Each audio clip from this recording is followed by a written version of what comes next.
Fear is the path to the dark side. Fear of hair loss leads to anxiety. Anxiety leads to depression, and depression leads to suffering. Yes, I know that's a twist on the modern classic of the Jedi Master, Yoda. That's true. But it really applies to those of us who are dealing with realizing we're losing our hair. And so I think we need to take Yoda's words seriously. Of course, my twist on his words. But let me just go through that again.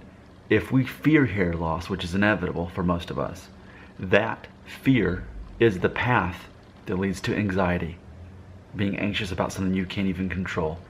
And then from there, that anxiety leads to depression and maybe even obsession. And then, of course, that leads to suffering.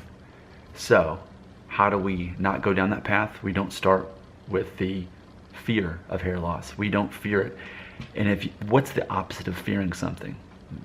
If you ask me, it's embracing. Embracing something is the opposite of fearing something. If we already know that if the moment we start embracing fear, that's the wrong thing to embrace. We embrace the thing we fear instead. That's how we overcome it.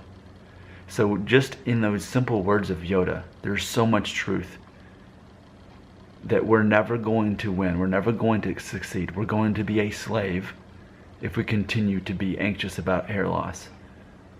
We simply begin to learn to overcome it. And that's easier said than done, isn't it? But that's why I make these videos, is to help us learn to embrace those things we can't change, like our hair loss, and accept our new identity as someone who is losing their hair.